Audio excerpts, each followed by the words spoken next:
الرحمن الرحیم۔ آج الحمدللہ سورہ ہود مکمل اور سورہ یوسف کا کچھ حصہ تلاوت ہوا، 12 پارے پورے ہوئے۔ خلاصہ انشاءاللہ سورہ یونس کے کچھ حصے کا اور سورہ ہود کا بیان ہوگا، سورہ یوسف کا کل انشاءاللہ بیان کریں گے۔ سورہ یونس میں اللہ تبارک و تعالیٰ نے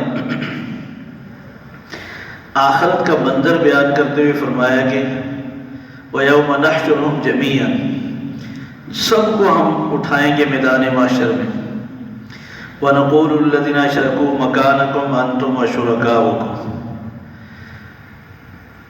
جو شرک کرنے والے لوگ تھے ایک طرف ان کو کھڑا کریں گے اور دوسری طرف ان کے شرکاء جن کو وہ حاجات میں مشکلات میں پکارا کرتے تھے، ان کے نام کی نظر و نیاز دیا کرتے تھے، ان کے نام کے چڑھاوے چڑھاتے تھے۔ اب اللہ تبارک و تعالیٰ فرمائیں گے ان اولیاء کرام سے، اللہ والوں سے، انبیاء علیہ السلام سے، تم نے کہا تھا ان کو، جیسے عیسیٰ علیہ السلام سے اللہ تبارک و تعالیٰ سورہ مائدہ میں آتا ہے کہ پوچھیں گے آپ نے کہا تھا عیسائیوں سے کہ تمہیں اور تمہاری ماں کو الہ بنا لیں، وہ اپنی صفائی انہوں نے پیش کی کہ میں نے ایسا کہہ سکتا ہوں، نہ کبھی سوچا ہے، آپ جانتے میرے دل میں بھی یہ خیال کبھی نہیں ہے۔ تو یہ جتنے بھی اللہ والے ہیں، اللہ کی برگزیدہ شخصیات ہیں، یہ بھی ایسے ہی صفائی پیش کریں گے اور وہ صاف انکار کریں گے کہ انہوں نے نہ ہمیں کبھی پکارا، نہ ہماری کبھی عبادت کی۔ ان سے پوچھیں گے، وہ کہیں گے نہیں، ہم تو ساری زندگی عبادت کرتے رہے، ساری زندگی آپ کو پکارتے رہے مشکلوں میں۔ اب فیصلہ کون کرے؟ یہ کہہ رہے ہیں ہم آپ کو پکارتے رہے، وہ کہہ رہے ہیں کہ نہیں۔ اب وہ جو اللہ تبارک و تعالیٰ کے نیک برگزیدہ لوگ ہیں، شخصیات ہیں، اولیاء کرام ہیں، وہ ایک عجیب ایسی گفتگو کریں گے، فَكَفَى بِاللَّهِ شَهِيدًا بَيْنَنَا وَبَيْنَكُمْ إِن كُنَّا عَنْ عِبَادَتِكُمْ لَغَافِلِينَ، ہمارا اللہ گواہ ہے ہمارے اور تمہارے درمیان کہ ہمیں تمہاری پکار کا، عبادت کا، ان چیزوں کا کوئی پتہ نہیں، ہم بے خبر تھے۔ اللہ گواہ ہے، ان کننا عن عبادتکم لغافلین، بے خبر تھے، کچھ پتہ نہیں۔ اور عام سادہ لوگوں کا نظریہ کیا ہوتا ہے کہ ہم جب گھر سے نکلتے ہیں تو انہیں پتہ چل جاتا ہے، ہم کن کپڑوں میں جا رہے ہیں انہیں پتہ چل جاتا ہے، کس ارادے اور نیت سے گھر سے نکلے وہ سمجھ جاتے ہیں۔ اللہ کا قرآن کیا کہہ رہا ہے؟ اللہ کے سامنے وہ اللہ کو گواہ بنا کر قیامت کے دن کہیں گے ہمیں کچھ پتہ نہیں، ہم بے خبر تھے۔ یہ دلوں کے راز جاننے والا، میرے اور آپ کے حالات سے واقف صرف ایک اللہ ہے۔ عبادت اور پکار کے لائق بھی صرف وہی ہے جس کو جچتا ہے کہ اس کو پکارا جائے، اس کے علاوہ یہ غیر اللہ کو پکارنا شرک۔ پھر اللہ تبارک و تعالیٰ نے اولیاء کرام کا تذکرہ فرمایا اور ان کی تعریف کی، الا ان اولیاء اللہ لا خوف علیہم ولا هم یحزنون، اولیاء اللہ جو اللہ کے دوست ہیں، اللہ کے نیک بندے ہیں، ان پر کوئی خوف، کوئی کسی قسم کا غم نہیں ہوگا۔ یہ معزز مہمانوں کی طرح اٹھائے جائیں گے اور استقبال ہوگا اور ان کو آرام سے جنت میں پہنچا دیا جائے گا۔ پھر اللہ تبارک و تعالیٰ نے مختصر الفاظ میں تعریف کی ہے کہ یہ اولیاء اللہ ہوتے کون ہیں؟ الذین آمنوا وکانوا یتقون، یہ وہ ہیں جنہوں نے ایمان لایا اور پھر اللہ اور اللہ کے رسول صلی اللہ علیہ وسلم کی نافرمانی سے اپنے آپ کو بچاتے رہے، یہ اولیاء اللہ۔ ہر وہ بندہ جو ایمان لائے سچا اور پھر گناہوں سے اپنے آپ کو بچائے، فرائض اور واجبات پر عمل کرنے والا ہو، وہ اللہ کا ولی ہے۔ ہوا میں اڑنے والے کو اللہ کا ولی نہیں کہتے، پتھروں کو سونا بنانے والے کو اللہ کا ولی نہیں کہتے، بھلے کوئی کرامت ظاہر نہ ہو۔ دین پر چلنا، رسول اکرم صلی اللہ علیہ وسلم کی کامل اتباع کرنا، یہ ولایت کی نشانی ہے۔ اللہ سب کو نصیب فرمائے۔ جتنے اولیاء اللہ گزرے ہیں وہ اس کی مثال تھے۔ اللہ ہمیں بھی ان کے نقش قدم چلنے کی توفیق نصیب فرمائے۔ پھر اللہ تبارک و تعالیٰ نے فرعون کا ذکر کیا کہ موسیٰ علیہ السلام نے اللہ سے دعا مانگی کہ یا اللہ اس نے بڑا ظلم کیا ہے، بڑا ستایا ہے، اب اس کا مال بھی ضائع کریں اور اس کو صحیح سزا ملنی چاہیے،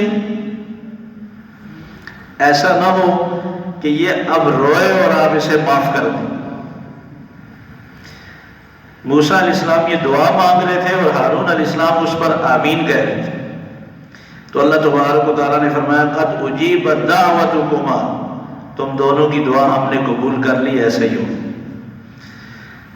فرعون کو بس مستی چڑھی، بنی اسرائیل والے تو چھپ کر بھاگ کر مصر کو چھوڑ کر شام کی طرف نکل گئے تھے۔ جب اس کو لیٹ پتہ چلا تو یہ اپنی ساری حکومت سمیت پیچھے دوڑ پڑا کہ نہیں ان کو پکڑ کے مارنا ہے۔ دریائے کلزم سے وہ تو پار ہو گئے بنی اسرائیل والے، اور یہ جا گھسا دریائے کلزم، کہنے لگا اپنی قوم کو دیکھو دریا نے میرے لیے کیسے راستے کھول دیے۔ تو سارے دوڑ پڑو ان راستوں میں۔ اللہ تبارک و تعالیٰ نے وہ جتنے محلات تھے، جو خزانے تھے، جو باغات تھے، اللہ فرماتے دیکھو کیسی کیسی چیزیں چھوڑ کر چلے گئے، نہ آسمان رویا نہ زمین روئی، مال بھی گیا۔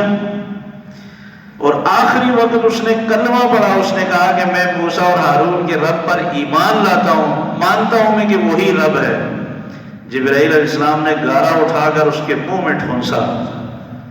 اللہ تبارک و تعالیٰ نے فرمایا آل قد عصیت وکنت من المفسدین، تمہیں ابھی کلمہ یاد آیا، اس سے پہلے تو نے کتنا فساد مچایا،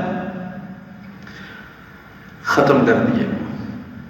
اور ساتھ ہی فرمایا فَالْيَوْمَ نُنَجِّيكَ بِبَدَنِكَ لِتَكُونَ لِمَنْ خَلْفَكَ آیَةً، آج سے تمہیں ہم تمہارے جسم کو محفوظ رکھیں گے تاکہ تم آنے والوں کے لیے عبرت بنو۔ آج بھی وہاں مصر کے میوزیم میں فرعون کی لاش اسی طرح پڑی۔ یہ عبرت ہے کہ باقی رہنے والی ذات اللہ کی ہے۔ اللہ کے سامنے بغاوت کرنا، اس کا حکم نہ ماننا، اللہ کے نبی کو جھٹلانا، اللہ کے حکم کو جھٹلانا، یہ انسان کے لیے قطعاً مناسب نہیں۔ پھر اللہ تبارک و تعالیٰ نے سورہ ہود میں ساری قوموں کے حالات ذکر کی۔ نوح علیہ السلام کا قوم کا واقعہ، ہود علیہ السلام کی قوم کا واقعہ، صالح علیہ السلام کی قوم کا واقعہ، شعیب علیہ السلام کی قوم کا واقعہ، موسیٰ علیہ السلام کی قوم کا واقعہ۔ اس ساری قوموں کو اللہ تعالیٰ نے عذاب بھیج کر ختم کیا۔ رسول اکرم صلی اللہ علیہ وسلم فرماتے تھے مجھے سورہ ہود نے بوڑھا کر دیا۔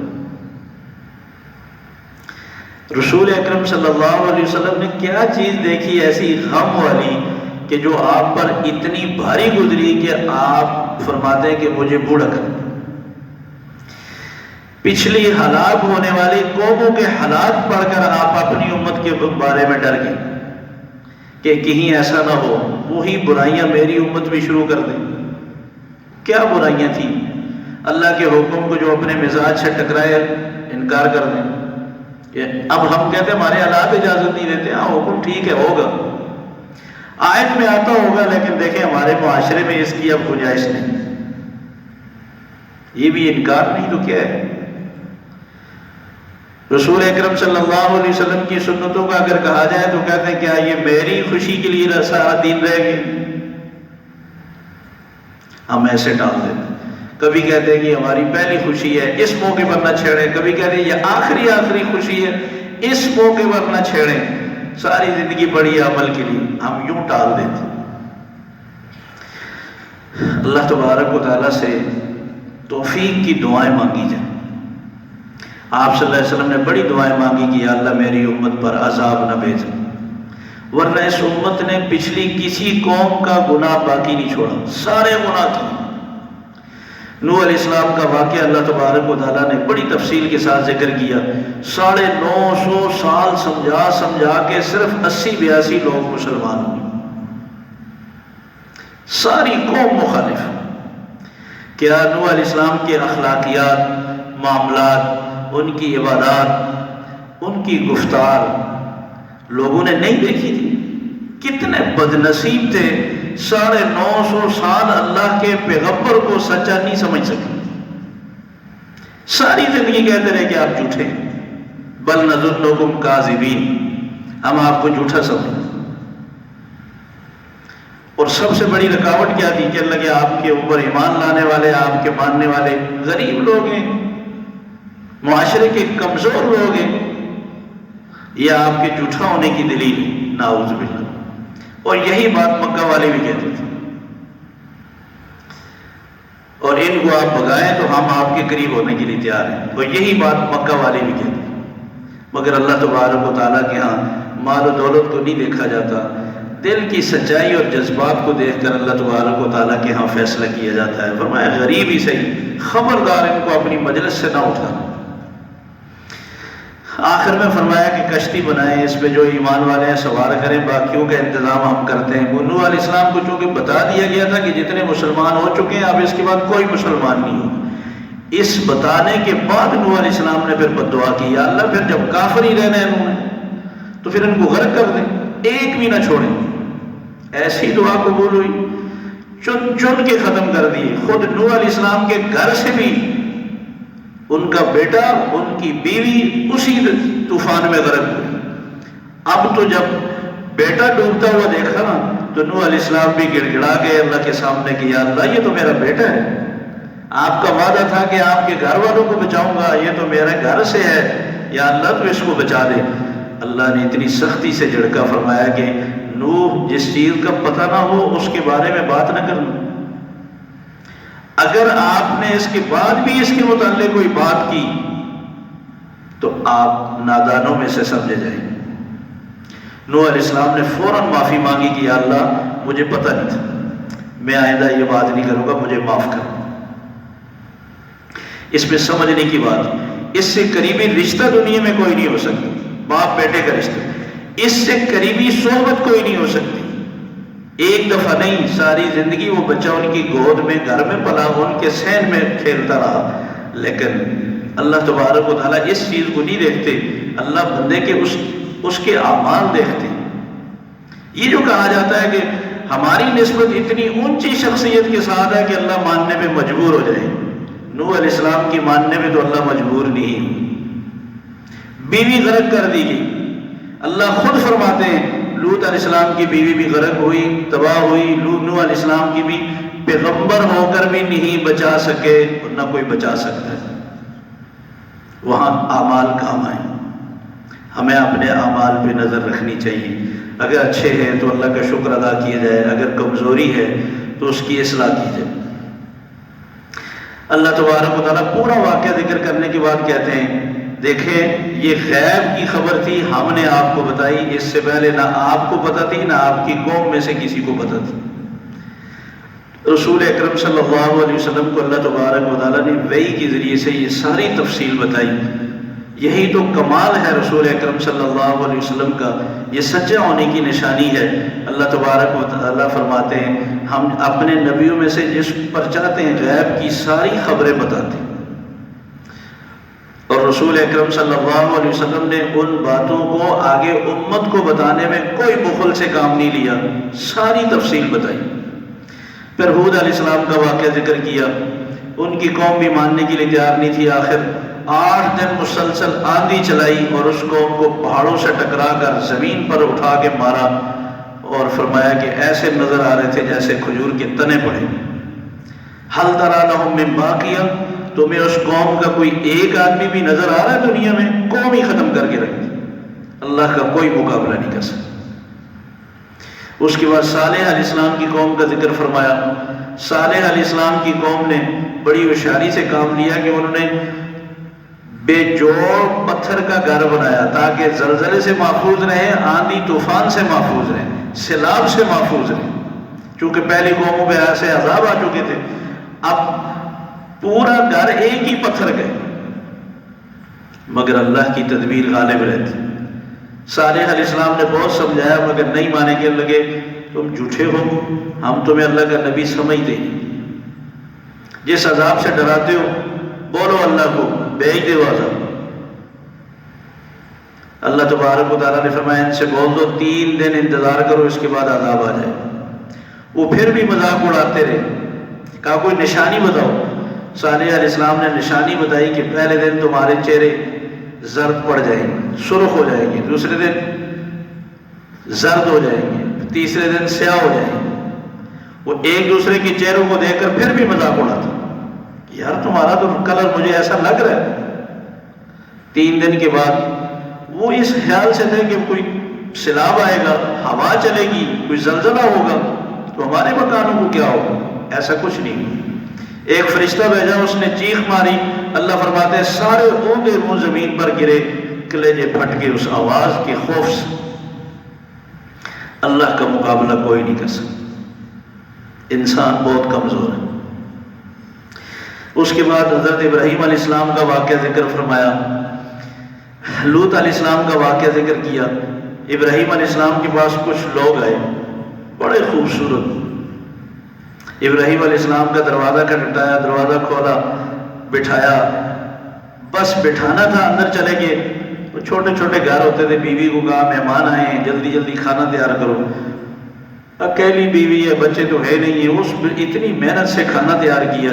ابراہیم علیہ السلام نے جلدی جلدی بچڑا ذبح کیا، گوشت تیار کر کے دیا، اب کھانا پکا رہے ہیں اور مہمان بیٹھے ہوئے۔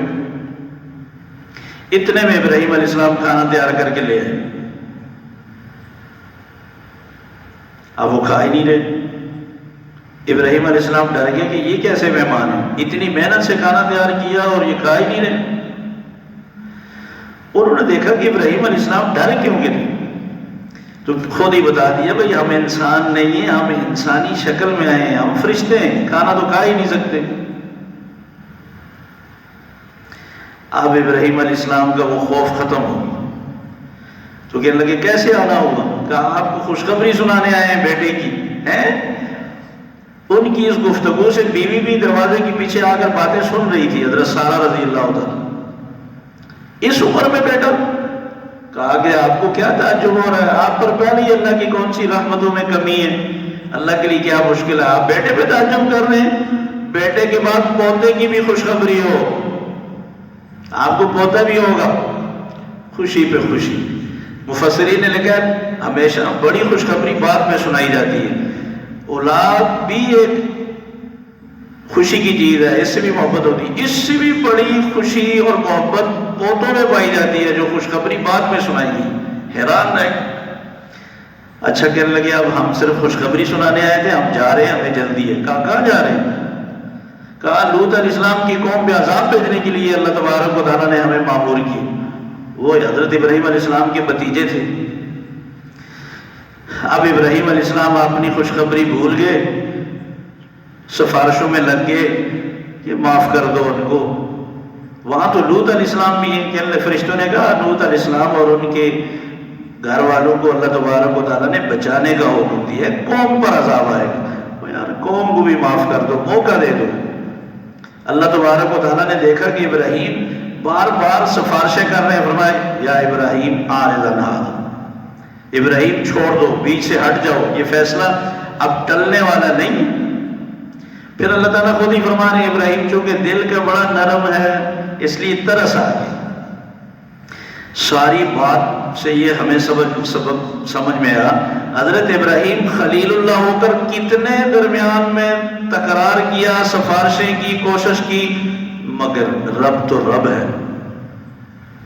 ابراہیم علیہ السلام کو صاف کہہ کر الگ کر دیا کہ آپ ہٹ جائے بیچ سے، یہ فیصلہ ہمارا ہے، جیسا کیا ہے یہ ہو کر۔ اب لوط علیہ السلام کے گھر پہنچ گئے یہ فرشتے، لوط علیہ السلام نے اپنے گھر بٹھائے، قوم میں یہی تو خرابی تھی، وہ خوبصورت نوجوان بندوں کو دیکھ کر قوم تو بالکل ہی جو ہے وہ آپے سے باہر ہو گئی۔ اب وہ دروازہ توڑ رہے ہیں، اندر دھکے دے رہے ہیں کہ بھائی ہمیں اندر چھوڑو۔ لوط علیہ السلام منتیں کر رہے ہیں کہ خدا کے لیے میرے مہمان ہیں، مجھے مہمانوں کے سامنے شرمندہ نہ کرو۔ وہ کہنے لگے آپ نے مہمانوں کو اپنے گھر بٹھایا کیوں ہے؟ آپ ہٹ جائیں بیچ سے۔ لوط علیہ السلام نے آخر کہا یا اللہ کاش میں اپنی قوم میں ہوتا یا میرا کوئی مضبوط گھر ہوتا، مجھے آج یہ شرمندگی نہ اٹھانی پڑتی۔ یہ قوم ماننے کے لیے تیار نہیں، یہ میرے مہمانوں کے سامنے مجھے شرمندہ کرے۔ اندر جبرائیل علیہ السلام یہ سن رہے تھے، اٹھ کر باہر آئے، لوط علیہ السلام سے فرمایا کہ آپ ہٹ جائیں بیچ سے، ہم تو فرشتے ہیں، کوئی ڈر نہیں ہے، آپ ہٹیں، ان کو آنے دیں۔ اب تو لوط علیہ السلام بھی مطمئن ہو گئے کہ میں نے سمجھا یہ انسان میں مانے۔ لوط علیہ السلام، جبرائیل علیہ السلام نے ایک ہی تھپڑ مارا، وہ جو بدماش دیوار پلانگ رہے تھے سب اندھے ہو گئے۔ لوط علیہ السلام سے کہا کہ آپ سامان اٹھائیں اور جلدی اس بستی سے نکل، یہ جانے اور ہم جانے، مڑ کر پیچھے نہیں رہے، اور آپ اپنی بیوی کو ساتھ لے کر نہیں جانا، اس کو ادھر ہی قوم کے ساتھ غرق کرنا۔ صرف ٹائم جو طے ہوا ہے وہ صبح سحری کا ٹائم طے ہوا۔ اب پورے شہر کو ایسے پر سے اٹھایا، آسمانوں کے قریب لے گئے اور اس کو پلٹ کے پھر آسمان سے جو پتھر برسائے گے، اللہ تبارک و تعالیٰ فرماتے ہیں ہر پتھر پر بندے کا نام لکھا ہوا تھا، یہ اس کو لگے۔ ایسی عبرتناک سزا اللہ تبارک و تعالیٰ نے دی۔ اب آپ دیکھیں ابراہیم علیہ السلام بھی شکل و صورت، کدو کاٹ، سب چیزیں دیکھ کر بٹھا کر کھانا بنا رہے ہیں، لیکن جب تک اللہ تبارک و تعالیٰ کی طرف سے فرشتوں نے نہیں بتایا تو وہ بھی نہیں سمجھ سکے۔ غیب جاننے والا صرف اللہ ہے۔ لوط علیہ السلام کے گھر میں بیٹھے ان کو نہیں پتا، اور یہاں کہتے ہیں جی گھر سے نکلتے ہیں تو ان کو پتہ چل جاتا ہے، ہمارے دل میں کیا ہے وہ اس کو بھی سمجھ جاتا ہے۔ یہ غیب جاننا صرف اللہ کا کمال۔ شعیب علیہ السلام کی قوم میں ناپ تول میں کمی کرنے کی بیماری تھی تو شعیب علیہ السلام نے روکا، کہنے لگے اور چھوڑے آپ، اللہ اللہ کرے جا کر مسجد میں نمازیں پڑھیں، آپ کا کیا کام ہے کاروبار میں؟